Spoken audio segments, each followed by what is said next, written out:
আসসালামু আলাইকুম ওয়া রাহমাতুল্লাহ। বই দেখে বই কিনুন খান মেথড পাবলিকেশনের সকল বই সকল পৃষ্ঠাগুলি দেখে ভিডিও লেকচার দেখেই বই কিনুন। হ্যাঁ ভাই, যারা Khan method SSC English final preparation second পেপারে এই বইটি নিতে চান তাদেরকে বিশেষভাবে অনুরোধ করব, বইটি প্রথম থেকে শেষ পর্যন্ত কিভাবে লেখা হলো, কোন গুণগুলি কমন, কিভাবে পড়াবেন সে সকল বিষয়গুলি দেখে জেনে শুনে বইটি নেওয়ার জন্য বিশেষভাবে অনুরোধ করলো। তাই আসুন বইটি কীভাবে সাজানো হলো এবং কি কি আছে তা দেখে নেই। ইংরেজি দ্বিতীয় পড়তে সকল গ্রামার, ফিলিং দ্য গ্যাপস সকল কিছুই বাংলা মিনিং সহকারে ভেঙে লেখা হয়েছে। এটির সাথে গ্রামারের সুপার টিপস দেওয়া হয়েছে যাতে অতি সহজে সব কিছু মনে রাখা যায়। আর এইভাবে পড়লে রিটিন, স্পোকেন অ্যান্ড গ্রামার একসাথে শেখা হয়ে যাবে। এখন আসেন 1 থেকে 9 পর্যন্ত এই বছরের সিলেবাস কোনটা কতগুলি দেওয়া হলো এখানে কিন্তু দেওয়া হয়েছে। যেমন 1 নম্বরের জন্য 71টি দেওয়া হলো, 2 নম্বরের জন্য 69টি, 3 নম্বর 59টি, 4 নম্বর চেঞ্জিং সেন্টেন্স 550টি, ট্যাগ কোশ্চেন 330টি, প্রিফিক্স সাফিক্সের জন্য 63টি, প্রেপোজিশন 57টি, কানেক্টরস 62টি, পাংচুয়েশন 77টি। এইগুলো যদি বাংলা অর্থসাগর দেওয়া হলে এগুলো যদি আপনি আপনার সন্তানকে ভেঙে বুঝিয়ে পড়ান, ইনশাল্লাহ এদের মধ্যে থেকে কমন পড়বে। বিগত বছরও কমন পড়েছে ইনশাল্লাহ। 2012 সাল থেকে আমি সাজেশনগুলো তৈরি করতেছি, একটানা কমন পড়ে ইনশাল্লাহ এই বছরও কমন পড়বে। বিশ্বাস রাখুন, দোয়া করুন। তারপর আসেন প্যারাগ্রাফ 21টিটা হলো, তারপর রাইটিং এখানে 30টি দেওয়া হলো, তারপর শর্ট কম্পোজিশন 15টি দেওয়া হলো। এখন আসছেন কীভাবে সাজানো হলো সেটা লক্ষণ। প্রথমে প্যারাগ্রাফের সাজেশনগুলো দেওয়া হলো, এখানে টোটাল 24টি দেওয়া হলো, তবে এখানে 2টা খণ্ড করা হলো। প্রথম খণ্ড থেকে ইনশাল্লাহ 1 থেকে 12 এদের মধ্যে থেকে বাংলাদেশের 9টি বোর্ডেই কমন পড়বে, বিশ্বাস রাখুন। এরপরে অতিরিক্ত আপনি পড়াবেন। তারপর আসেন ইমেল বা লেটার বা অ্যাপ্লিকেশন, এখানে অনেকগুলি দেওয়া হলো, এখান থেকে বাছাই করে প্রথমগুলি বেশি পড়ানোর জন্য বিশেষভাবে অনুরোধ হলো। এদের উত্তরগুলো এই বইতে পিছনে দেওয়া হলো। তারপর ইমেলের কিছু এক্সাম্পল দেওয়া হলো, যদি আসে এখান থেকে প্রথমগুলি পড়ানোর জন্য বিশেষভাবে অনুরোধ হলো। তারপর আসেন শর্ট কম্পোজিশন কোনগুলি পড়াবেন, এখানে 15টি দেওয়া হলো। 15টির ভিতরে আমার ধারণা যে প্রথম 4টি যদি ভালো করে পড়ান এদের মধ্যে থেকে 9টি বোর্ডের মধ্যে উল্লেখযোগ্য কমন পড়বে, বিশ্বাস রাখুন। এছাড়াও এর নিচে আরও এক্সাম্পল নিচে দেওয়া হলো, এইগুলা থেকে বাছাই করে পড়াবেন। তারপর আসেন সেকেন্ড পেপার কীভাবে সাজানো হলো, দ্যাট মিনস 1 নং প্রশ্নটা কীভাবে দেওয়া হলো, এখানে সংক্ষিপ্ত কিছু টিপস দেওয়া হলো। তারপর প্রতিটি প্রশ্নের সাথে বাংলা মিনিং দেওয়া হলো এবং এদের উত্তরগুলি শেষে দেওয়া হলো। এইভাবে 1 নম্বরটা দেওয়া হলো, এখানে 2015 থেকে 25 পর্যন্ত উল্লেখযোগ্য বাছাই করে যেগুলো মোস্ট ইম্পর্টেন্ট সেগুলা প্রথমে দেওয়া হলো, আসার উপযোগীগুলো প্রথমে দেওয়া হলো। ইনশাল্লাহ এখান থেকে বাছাই করে পড়াবেন। এখন আসেন 1 নম্বরের পরে 2 নম্বর কীভাবে সাজানো হলো সেটা একটু ভালো করে দেখে নিচ্ছি। যা কিছু শিখবেন জেনে শুনে শিখুন, বুঝে শুনে শিখুন, তাহলে সমস্ত জীবন লাইফ চেঞ্জ হয়ে যাবে। এখন আসেন এখানে আনসার পিছনে দেওয়া হলো। তারপর 2 নম্বর টেবিল কীভাবে লেখলাম, প্রতিটি টেবিলকে কী করা হলো, প্রথমে এটার বাংলা মিনিংগুলো দেওয়া হলো। আপনি যদি বাংলা মিনিং করে এখানে পড়ান তাহলে সে এখান থেকে ম্যাচিং করে সাজিয়ে লিখতে পারবে ইনশাল্লাহ।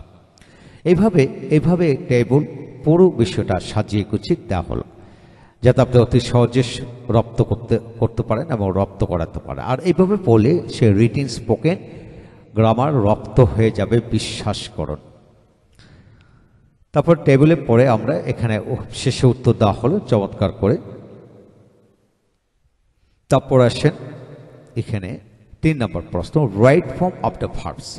এখানে প্রাথমিক কিছু নিয়মকানুন দেওয়া হলে সেই নিয়মের ওপরে ভিত্তি করে right form of the verbs রপ্ত করাতে পারেন। এছাড়া আমি বলবো যে আমি যদি এই প্যাসেজের বাংলা বুঝি তাহলে এমনি উত্তর লিখতে পারবো। এর সাথে বাংলাটা দেওয়া হলো, প্রতিটা বিষয়ে এভাবে চমৎকার করে বাংলা দেওয়া হলো এবং যেগুলি বিগত সালের বেশি আসছে সেগুলো প্রথমে দেওয়া হলো। যেমন এই প্রশ্নটা অনেকগুলি পড়ে আসছে, সবগুলো এখানে দেওয়া হলো। প্রতিটা বিষয় এইভাবে ভেঙে বুঝিয়ে দেওয়া হলে ইনশাল্লাহ আপনার সন্তানকে যদি এইভাবে পড়ান সে দ্রুত রপ্তগতভাবে ভালো রেজাল্ট করতে পারবে এবং সন্তানকে ইংরেজিতে কথা বলানোর জন্য, লেখার জন্য গুরুত্ব পড়ানোর জন্য বিশেষ পরামর্শ হলো। এখন আসেন 4 নম্বর কীভাবে লেখা হলো সেটা আমরা এখান থেকে দেখাবো। 4 নম্বর হলো চেঞ্জিং সেন্টেন্স। হ্যাঁ, চেঞ্জিং সেন্টেন্স এখানে প্রথমে অ্যাফার্মেটিভ নেগেটিভ কিছু টিপস দেওয়া হলো, এটা থেকে এটা দেখে কিন্তু কোনটা কিভাবে চেঞ্জ করতে হয় সে রপ্ত করতে পারবে।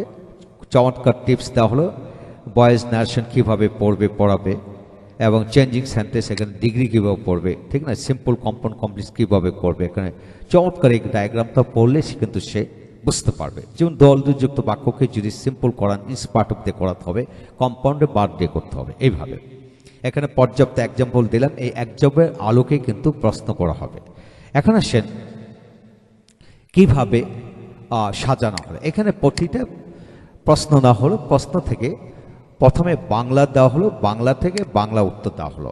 অর্থাৎ এই বাক্যটাকে কিভাবে আপনি চেঞ্জ করবেন, চেঞ্জিংয়ের বাংলাটা দেওয়া হলো। এইভাবে যদি আপনার সন্তানকে বাংলা টু বাংলা মিলিয়ে পড়াতে থাকেন তাহলে সে ন্যাচারালি স্পোকেন ডেভেলপ হবে ইনশাল্লাহ। এইভাবে আমি পর্যাপ্ত এক্সাম্পল, অর্থাৎ 500+ এক্সাম্পল এখানে দেওয়া হলো ইনশাল্লাহ। এগুলো আপনার সন্তানকে প্র্যাকটিস করাবেন। প্রতিটা বিষয় সব বাংলা মিনিংগুলো দেওয়া হলো ইনশাল্লাহ, কমন পড়বে বিশ্বাস রাখুন। তারপর আসেন এখানে 4-এর পরে 5 নম্বর, এখানে উত্তরগুলো সব শেষে দেওয়া হলো। 4-এর পরে 5 নম্বর কীভাবে সাজানো হলো একটু দেখে নিই। এখন আসেন আপনি টেক কোশ্চেন। টেক কোশ্চেনের সংক্ষিপ্ত নিয়ম দেওয়া হলো, এই নিয়মটা পড়লে ইনশাল্লাহ সে যে কেউ পারবে। এছাড়া এখানে প্রতিটা টেক কোশ্চেনে কী করা হলো, বাংলা টু বাংলায় উত্তর দেওয়া হলো। সে যদি বাংলা টু বাংলা পারে তাহলে ন্যাচারাল টেক কোশ্চেন সমস্ত জীবনের জন্য রপ্ত করতে পারবে। এখানে পর্যাপ্ত 350+ টেক কোশ্চেন দেওয়া হলো ইনশাল্লাহ। এগুলা থেকে কমন পড়বে, শতভাগ গ্যারান্টি দিচ্ছি ইনশাল্লাহ। এদের আদলে আসে দীর্ঘ 12 সাল থেকে সাজেশন তৈরি করে আসতেছে, ইনশাল্লাহ কমন পড়বে। এখন আসেন প্রেফিক্স সাফিক্স। হ্যাঁ, প্রেফিক্স সাফিক্সগুলো কী কী এটা আপনাকে জানাতে হবে আপনার সন্তানকে, এবং কীভাবে পড়বে এই বিষয়টা এখন তুলে ধরা হলো। এখন আসেন ফিলিং দ্য গ্যাপস। প্রিফিক্স সাফিক্সের জন্য এটা সলভ করার জন্য এখানে টোটাল 17টা রুলস দেওয়া হলো। এই রুলস যদি রপ্ত করা যায় সে পারবে, এবং এই রুলসগুলি খান মেথড ইংলিশ গ্রামার বইতে পূর্ণাঙ্গ রূপে দেওয়া হয়েছে নিয়মগুলি। এখন আসেন কীভাবে পড়াবেন। এখানে প্রতিটা বিষয় আবার বাংলা মিনিং করে দেওয়া হলো এবং উত্তরগুলো শেষে। এখন আসেন প্রিফিক্স সাফিক্সের পরে আমরা পরবর্তী প্রশ্নটা কীভাবে সাজানো হলো সেটা একটু দেখে নেব। প্রেপোজিশন।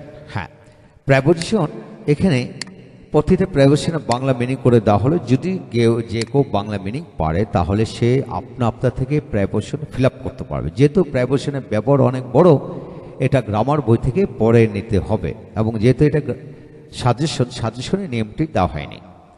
আর যারা প্রেপোজিশন ব্যবহার শিখতেছেন তারা গ্রামার বইটি সংগ্রহ করতে পারেন।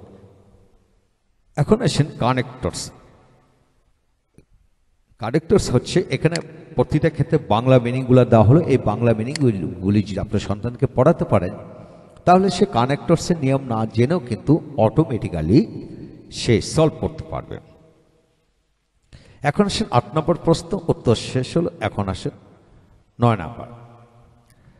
9 নম্বর হচ্ছে পাংচুয়েশন অ্যান্ড ক্যাপিটালাইজেশন। হ্যাঁ, পাংচুয়েশন হচ্ছে 12টি এখানে দেওয়া হলো, কোথায় ফুল স্টপ দাড়ি কমা বসে পৃষ্ঠ বসে এটা দেওয়া হলো, এবং পাংচুয়েশন মার্ক কীভাবে পড়াবেন। এখানে বিগত সালে 15 থেকে 25% সবগুলো দেওয়া হলো। প্রথম প্রশ্নের বাংলাটা এমনভাবে দিল যাতে বাংলায় সে উত্তরটা বুঝে যায়। এইভাবে যদি প্র্যাকটিস করে তার সাইকোলজিক্যালি সে এগিয়ে যাবে এবং সে দ্রুত এগিয়ে যাবে। তো এই হলো আজকের বিষয়। যে প্রতিটা উত্তর শেষে দেওয়া হলো চমৎকার করে। হ্যাঁ বন্ধুগণ, যারা ঘরে বসে ইংরেজিতে কথা বলা শিখতেছেন, অপরকে শেখাতে চান, তারা খান মেথড পাবলিকেশনে যে কোনো বই সংগ্রহ করতে পারে। প্রতিটি বই ভিডিও লেকচার দেখে, ভিতর পৃষ্ঠা দেখে যাচাই করে আপনাকে বলবো বই নেওয়ার জন্য। Thank you very much.